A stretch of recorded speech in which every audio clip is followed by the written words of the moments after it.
In today's video, we're going to speak about mistakes that are commonly made with intermittent fasting. First off, with intermittent fasting, it can be very easy to mess it up, so you have to be very careful. So here are some of the tips that, from my experience, that I made with intermittent fasting that hopefully you can avoid making yourself. One of the biggest thing about intermittent fasting is making sure that you're staying on top of your hydration, because hunger and thirst are very easily confused. So you have to make sure you're really consuming enough water when you are fasting, because that confusion can easily cause you to consume too many calories and potentially come off your diet and break the fast too early when you're not meant to. Another commonly made mistake is hidden calories. So guys, when you are trying to lose weight and get in shape, you need to be aware of hidden calories. So hidden calories can be such things as oils that you're cooking your foods in, potential sauces that you're cooking with your foods, or it can be liquid calories, so like drinks that you're drinking, sodas, and they have a lot of calories, and you might not be tracking those calories, which can end up really adding up, and that could potentially stop you from actually losing weight. So be aware and ensure that you're tracking everything and make sure you read labels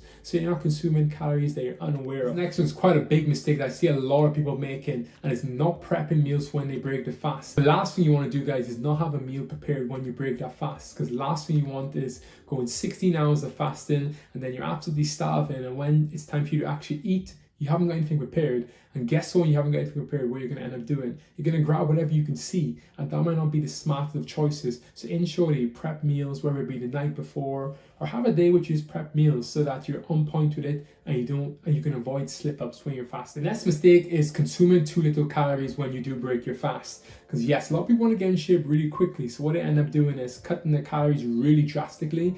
And with intermittent fasting, the last thing you want to do is consume too little calories when you do break your fast. Because guess what, the next day you're going to be doing it all over again, and if you've consumed hardly any calories the day before, that following day is going to be absolutely horrible. So ensure you're consuming enough calories. Yes, sometimes you might not get all your calories in, so say 200 calories or so, that's fine. But if you're like 1,000 calories short of what you should be consuming, it's going to be so starving, you're going to end up cheating your diet, and it's going to end up binging. The final mistake is yo-yo dieting. This is one of the worst things that you can do, and it can become a very vicious cycle, guys. So this could be an example of 1 week you're eating really well, you're smashing your diet, you manage to lose weight.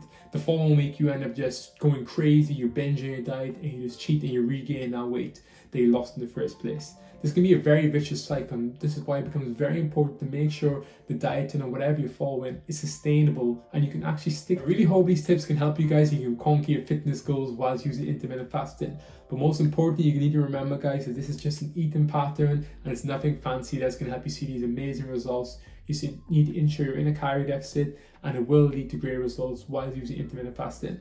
I'll catch you guys in the next video.